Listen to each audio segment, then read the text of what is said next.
السلام عليكم ورحمة الله. أهلا بكم إخوة الكرام في حلقة جديدة في قناتكم مروان هيستوري. مرحبا بالجميع. نتمنى تنخرطوا في القناة وتشاركونا الآراء ديالكم، شي أسئلة ولا شي حاجة ولا شي مواضيع نناقشوها مستقبلا. حلقة اليوم من الحلقات المهمة في تاريخ المغرب، حلقة فيها بزاف ديال المعلومات، فيها شلة بوك معلومات، واحد الكاملة كتربخ وكتغلب المعلومات. إذا ما تفهم الحلقة شد معايا الأرض وشد معاك شي بلايصه تكون مظلمه وكالم، اجي نعاود لك الحكايه من البدايه. بعد ثوره الملك والشعب غادي يرجع الملك محمد الخامس الى المغرب. هنا غادي يبانوا دوك القياد ودوك البشوات اللي كانوا تحالفوا مع فرنسا فاش تنفى الملك. فغادي يقوم الملك محمد الخامس بتصفيه الحسابات ديالو مع هاد الخائنين اللي تحالفوا مع العدو والمستعمر الفرنسي. من بين هاد الخائنين باشا مراكش تهامي القلاوي اللي غادي يتحالف مع الفرنسيين بعد في السلطان محمد الخامس الى مدغشقر. وغادي يركع اكبر ركعه في تاريخ ديالو، هو غادي ينزل ويطلب السماحه من سيادو ويطلب السماحه ويرغب باش يعفو عليه الملك محمد الخامس. الباشا القلاوي هو من اكبر البشوات اللي كان في مراكش، هو التهامي القلاوي اللي كينتمي الى قبيله قلاوه اللي كاينه في النواحي ديال مراكش. التهامي القلاوي كان تيملك ثروه كبيره في عهد الاستعمار، ثروات واموال وفيلات وضيعات فلاحيه، وايضا كان عنده علاقات كبيره مع دول اخرى ومع شخصيات في العالم بحال شارلي شابلان، بحال الوزير الخارجي ديال بريطانيا تشيرشال. وهذا الشيء شكون اللي عطاه؟ اللي عطاه المستعمر الفرنسي، لان القلاوي خدم مع المستعمر الفرنسي وقدم لهم خدمات وكان وافي ومخلص لهم، وكان تيعيطوا ليه سيد الاطلس المتوسط. فغادي يخدمهم وغادي يعطيهم مجموعه من الصلاحيات وغيولوا عنده ثروات كبيره واملاك وعقارات، وغادي يبني القصور وغيخدم الخدام وغيولي عنده واحد الحريم كبير والجواري والنساء والعبدات. فكان التهامي القلاوي طاغيه في مراكش، لدرجه ان واحد الروايه كتقول بان التهامي القلاوي هو حاكم نص مراكش او حاكم نص ديال المغرب، والثروه ديالو تتجاوز الثروه ديال الملك محمد الخامس. اذا لا بتعرف شويه على قصه التهامي القلاوي اجي نعاود لك. الا بتعرف كيفاش تحول التهامي القلاوي من وفي المخزن ودار المخزن والسلطان المغربي الى خائن ومتحالف مع المستعمر الفرنسي، وشنو القصه ديالو مع محمد الخامس، علاش تحداه امام اعضاء حزب الاستقلال وقال لي بانك انت مع حزب الاستقلال ماشي مع المغرب كامل، وعلاش لقبوا الانجليز بسيد الاطلس، وشنو قصته مع الحفلات والمناسبات اللي كان تيدير القصور ديالو في المناسبات ديالو. اللي باغي ينفكوا اللغز لهاد التساؤلات تبع معايا مزيان وعطيني شويه من وقتك وركز معايا مزيان باش تفهم الحقيقه في دقيقه. تيقول المثل المغربي، المثل الشعبي، ما تعرف صديقك وحبيبك حتى لوقت الشده والضيق. وهذا الشيء المثل تينطبق على المغرب. مع دخلت فرنسا للمغرب غادي يبداو يجريو والقوات والبشوات باش يقدموا الخدمات ديالهم وباش يوليو يخدموا مع المستعمر الفرنسي مقابل بعض الاموال وبعض الضيعات الفلاحيه. فكانوا يتسنوا غير الفرصه والثغره باش يخدموا مع المستعمر الفرنسي ويقدموا ليه الخدمات ويعطيوه الشاده والفاده على المغرب. وهذا الشيء اللي وقع في المغرب مع البشوات، من بينهم تهامي قلاوي، العيادي وبشوات اخرين. وهنا بانت الحقيقه اللي مع المغرب واللي ضده. فرنسا في هذه المرحله غدير لهم اخوتي الحبابي، غدير لهم مساله توفير الظروف المناسبه، غتوفر لهم الامن وغتحمي هادو وغتحميهم بالجنود ديالها وغتعطيهم واحد الهيبه وواحد الشرف. فغادي يتطور الوجود ديال هاد البشوات وهاد القياد في المغرب وغيولوا طاغين. نقولوا قيد، نقولوا شي حاجه. باشا كان باشا ديك الساعه عنده كلمه كبيره، فكانت فرنسا غتدعمهم بالسلاح وبالاموال وبزاف ديال الحوايج، ومن بينهم الباشا مراكش تهامي القلاوي اللي كان باشا على مراكش. قبل ما نتعرفوا على كيفاش تعامل مع فرنسا وكيفاش القصه ديالو، اجي بعدا نشوفوا التاريخ ديال الولاده ديالو والطفوله ديالو، كيفاش تزاد وفين تزاد واش من بلاصه. تهامي القلاوي من مواليد 1887 تزاد في اقليم مراكش في عهد الحسن الاول، السلطان اللي كان في هذه الفتره ديالو فتره ضغوطات، فتره حرب، فتره او ما كانت تسمى بفتره السيبه والزيطاطه اللي كانت منتشره في هذا الوقت. فكان هذا السلطان الحسن الاول كان ما تنزلش على العود ديالو، كيدور المغرب كامل باش يقضي على التمردات ديال القبائل اللي كانت سائبه وكانت ما تطيعش للمخزن وما كتاديش الضرائب للمخزن. تهامي القلاوي كينتمي لواحد العائله كبيره في المغرب، عائله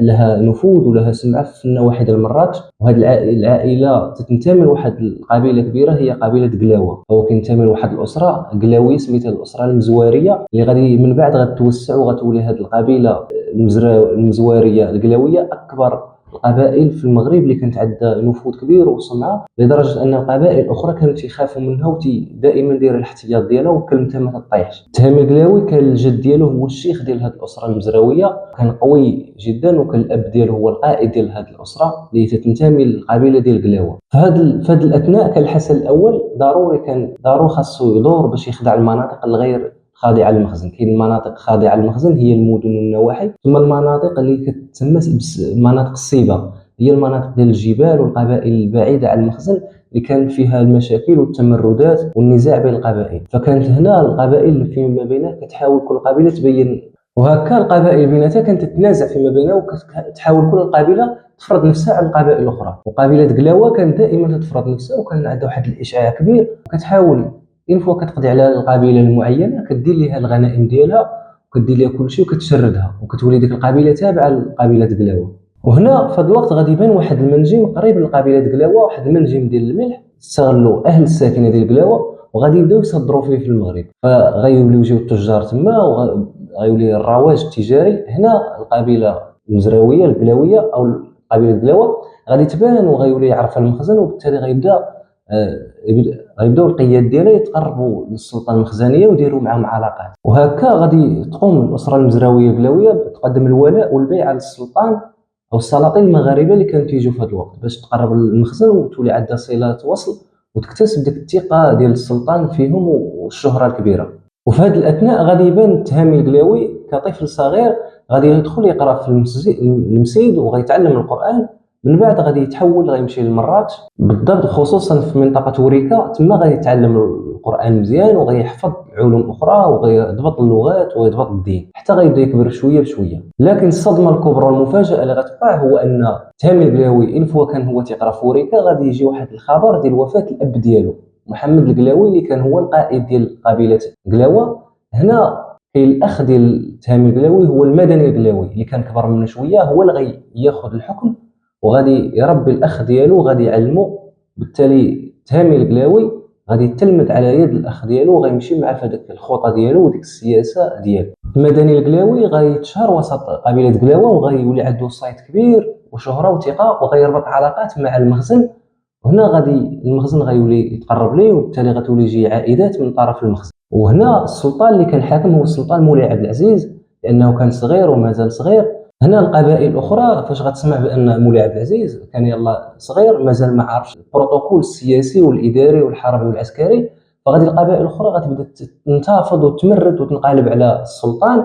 قبيله قلاوه بقياده المدني القلاوي هنا غيجي هو لصالح السلطان، فاي قبيله غيشوفها كتمرد غيمشي يخدعها وغادي يأدبها. هذا الشيء خلى المدني القلاوي والقبيله القلاويه غتشهر عند السلطان، وبالتالي غتولي هي الحاميه ديال السلطان مولاي عبد العزيز، وبالتالي غتولي عندها شهره وسط القصر الملكي. وفي هذا الوقت ومع استمرار الاضراب استمرار الانقلابات والتمردات، تامي القلاوي غير كيشوف هذه المساله غير تيراقب عن بعد وكيشوف الاوضاع وكياخذ الخبره من الاخ ديالو وداك الشيء اللي كيوقع في المغرب باش يستافد باش يكون حتى هو هيئه في المستقبل. تامي القلاوي غيبقى يراقب من بعد حتى وصلت عنده 18 سنه. هنا غادي يدخل في الغمار ديال الحروب والسياسه، فغيبدا يخوض معارك الى جانب الاخ ديالو المدني القلاوي اللي غيولي كلفو ويعطيه صلاحيات ومهام باش يحارب العدو. وهكا بشويه بشويه غيولي النفوذ والسمعه ديال الاخوه القلاوي تامي القلاوي المدني القلاوي تيكبر وتتوسع، وبالتالي غتولي واحد القبيله كبيره لدرجه ان قبائل اخرى غادي تنضم لقبيله قلاوه،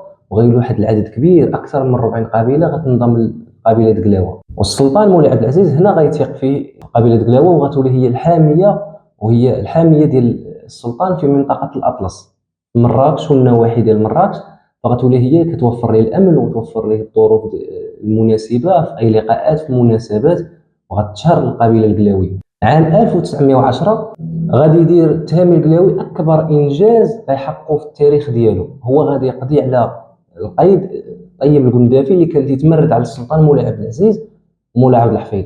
فهنا غادي ياخذ تامي القلاوي اكبر شهره وغيثيق فيه السلطه المخزنيه، والمخزن غيثيق فيه وغيكسب الشهره وغيولي يصيفطوا ليه عائدات وغيدعموا بالمال والسلاح والغنائم. فغادي يقضي على القندافي وغيهزموا وغيدي ليه جميع الاراضي الفلاحيه اللي كانت تحت. وفي هذه الاثناء غيولي الاخوه تهامي القلاوي والمدني القلاوي عندهم شهره كبيره ونفوذ كبير في منطقه مراكش. هذا الشيء خلاهم غيوليو طغاة وغيوليو يتجبروا على الناس ويتسلطوا ويعنفوا الناس، لدرجه انهم غيولي الكلمه ديالهم ما تطيحش الارض، الكلمه ديالهم هي اللي كاينه. وبالتالي هنا الناس اهل مراكش والنواحي غيوليو يرفعوا عليهم شكاوي ودعاوي للسلطان مولاي عبد الحفيظ. هنا غيوصل الشكاوي لمولاي عبد الحفيظ، فغادي يدير اكبر خطا، هو انه غادي يعفيهم المناصب ديالهم سيتم اعفائهم وتجريدهم من جميع الامور السياسيه والاداريه والاقتصاديه والعسكريه والحربيه في المنطقه. المقابل ديال هذا الشيء هو ان الاخوه غيمشيو، الوجود الفرنسي كان في المغرب، فغادي يدخلوا معاهم ويقدموا لهم راسهم، غيبيعوا راسهم باش يخدموا المستعمر الفرنسي مقابل الاموال وكذا. فرنسا غادي تلقى الفرصه وغتستغلها وغادي تجرهم اليها، او ما يسمى تاثير الفراشه، غتجذبهم وغتغريهم بالاموال وغتدعمهم بالسلاح وتعطيهم فرق عسكريه ديالها والجنود الفرنسيين باش يحميهم. بالتالي هنا غتبدا ترجع ديك الهيبه ديال تهامي القلاوي والاخ ديالو المدني، فغيبداو يوليو مدعومين من طرف فرنسا باش يحافظوا على الامن، باش يجيبوا له الشاده والفاده في المنطقه. تهامي القلاوي غادي يكون سبب من الاسباب في هزيمه المقاومه ديال احمد الهيبه اللي كانت في النواحي ديال مراكش. عام 1912 غادي توقع معاهده الحمايه بين مولاي عبد الحفيظ ورينو. هذه المعاهده اللي تفرضات وترغمات على مولاي عبد الحفيظ يوقعها، وفي هذا الاثناء غادي تكون واحد الانتفاضه في فاس، والمغاربه غيرفضوا هذا التوقيع ديال معاهده الحمايه لانهم ما بغاوش ما فرنسا تدخل المغرب. هنا في هذا الوقت غيبقى مولاي عبد الحفيظ حاكم، ولكن مع الضغوطات والانتفاضات ديال المغاربه غادي يتنحى عن الحكم ويتخلى عليه الاخ ديالو مولاي يوسف. مولاي يوسف غادي يحكم كملك شرعي في البلاد لكن بضغط من فرنسا، فغادي يولي يوقع القرارات الفرنسيه مضغوط. هنا فرنسا غادي تضغط على المولاي يوسف باش تعين الاخوه تهامي القلاوي والمدني القلاوي كخدام للدوله المغربيه، لان عندهم واحد السمعه، فغادي يتعين الاخوه المدني القلاوي كخدام للدوله. المدني القلاوي غيولي الصدر الاعظم للدوله المغربيه ووزير الحربيه، اما تهامي القلاوي غيولي باشا مراكش. باش نقولوا باشا مراكش راه حاكم النص ديال المغرب، لان مراكش وفاس هما اللي كانوا معروفين انذاك، وكانت مراكش وفاس هي القلب النابض ديال المغرب انذاك، فكانوا حاكمين مراكش وفاس. وهكا تعين المدني القلاوي والتهامي القلاوي، فولاو طغاة ديال المغرب ولاو كيديروا اللي بغاو، ولا كلمتهم ما تطيحش الارض، ولا هما التهامي القلاوي في مراكش هو الامير والناهي، تينهي وتيأمر في نفس الوقت، وكلمته ما تطيحش الارض. اي واحد بيصوب شي حاجه فلا بد يتشاور مع التهامي القلاوي تجاريا عقاريا اقتصاديا اجتماعيا سياسيا، فكسب شهره في مراكش ولا هو سيد الاطلس. وفي هذه الاثناء غادي يتوفى المدني القلاوي في عام 1918، وكانت هي الصدمه الكبيره بالنسبه للاخ ديالو التهامي القلاوي. هنا غيتقلد المقاليد ديال الحكم هو التهامي القلاوي اللي غادي يتوسع وغيولي عنده نفوذ كبير ومناصب كثيره من اللي عطاتها لفرنسا، فغادي يتوسع وغيولي هو الباشا ديال مراكش الكبير في المغرب، وكان حاكم جزء كبير في المغرب لدرجه بعض الروايات تقول انه كان حاكم اكثر من نص ديال المغرب. وروايه اخرى كتقول بان المدني القلاوي كانت عنده اكثر من 100 خادمه في القصر ديالو، وكل خادمه عندها واحد المهمه ووظيفه، كل وحده كتأدي واحد المهمه ووظيفه. اللي عندها وظيفه تعمر اتاي، ها اللي عندها وظيفه ديال البستانه، ها اللي عندها وظيفه ديال الاواني المنزليه، كل وحده عندها وظيفه، اللي عندها وظيفه ديال تربيه الاطفال. تهامي القلاوي كان هو عاشق النساء وعاشق الحريم والجواري، وكيبغي داك الوجود، كيبغي داك النشاط وداك الحياه ديال النساء، فكان داير لهم قصر خاص بهم، قصر كبير جدا في مراكش خاص غير بالنساء، لدرجه ان داك القصر ما كيفيش الرجال، ولا خسرات شي حاجه في داك القصر فكان تيعزل كاع النساء ودوك الخدام والحريم ديالو في واحد البلاصه، وكيدخل داك المعلم بيصاوب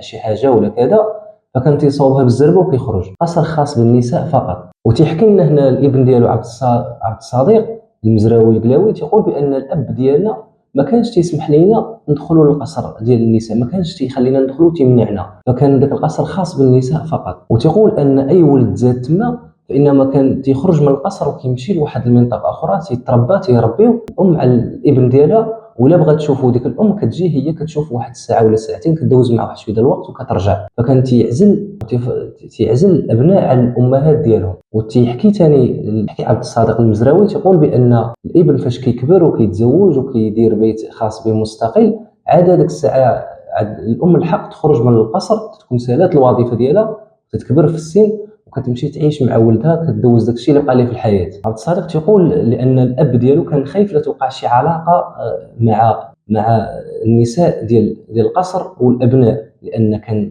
العدد كثير يوقع شي علاقه تما، فكان تيحاول يعزل الابناء على الامهات حتى يكبر الابن ويتزوج. وتيروي عبد الصادق المزراوي تيقول بان الاب ديالو كان القصر كان تيتوفر على اكثر من 100 اطنان اللحوم الخبازات، فكان تيصرف بزاف ديال الاموال في ذاك الوقت اللي كان المغرب تيعاني من الجفاف المجاعه، المغاربه جائعين، فكان تيوفر بزاف ديال الاكل لذوك النساء اللي كاينين في القصر. وفي هذا الاثناء كانوا الفلاحين والفقراء اللي كاينين في سوس والنواحي ديال مراكش كانوا جيعانين وكانوا عندهم البنات ديالهم، فكانوا تيرسلوا البنات ديالهم للقصر ديال المدني تهامي القلاوي باش يخدموا مقابل الاكل والشراب، لان الابوين ديالهم ما قدروش يهزوهم ويصرفوا عليهم، فكانوا تيخدموا تما مقابل الاكل. والتهامي القلاوي كان تيموت على واحد النوع ديال النساء، هو النساء التركيات والاوروبيات، وخاصه التركيات اللي كان تيعشقهم وتيحبهم، وكان عزيز عليه الجمال التركي، فكان تيحبهم وكان هو اللي تيبغيهم بزاف،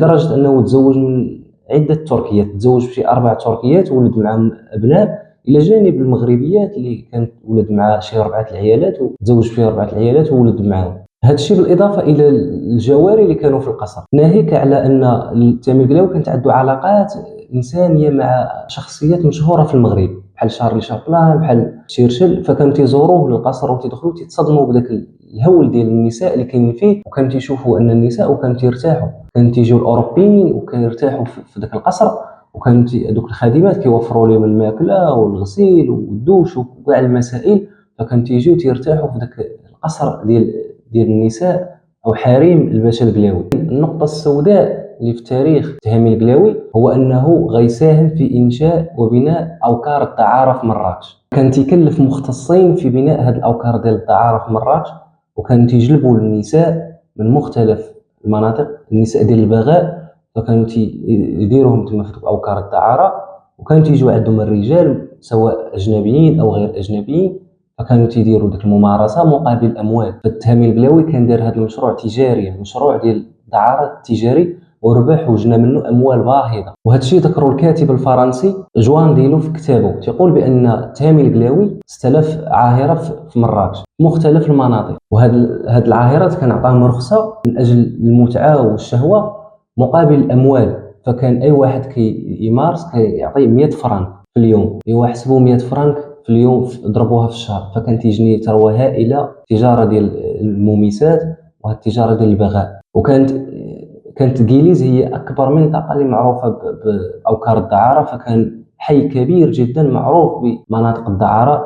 وهذا المشروع ديال الدعاره او اوكار الدعاره ما كانش عنده غير في المغرب، فمختلف المناطق في المغرب، شمال المغرب حتى فرنسا اسبانيا كان عنده هذا المشروع، كان ممتد، وكان تيكلف واحد الشخص هو اللي كيقوم بجمع هذه الاموال والمسؤول على هذه المساله ديال الجنس. وربما هذا الشيء اللي خلى التهامي القلاوي يجمع ثروه كبيره في المغرب، قدر تجاوز الثروه ديال الملك انذاك، وكانت تعتبر اغنى رجل في المغرب. واستمر التهامي القلاوي في هذا المشروع ديالو في جني الاموال الغنائم من هذا المشروع ديال البغاء حتى 1956 بعد حصول المغرب على الاستقلال. هنا غادي تكون اكبر صفحه في حياته، النقطه السوداء في حياته، كي كان كيولى غادي يركع للسلطان الملك محمد الخامس، وغادي يطلب السماحه وغيزاوق ويرغب في داكشي اللي كان دار، لانه كان هو رافض المساله ديال عوده السلطان محمد الخامس من المنفى. وهكا انتهى المسلسل ديال التهامي القلاوي، الى حلقه اخرى باش نكملوا التتمه ان شاء الله. السلام عليكم.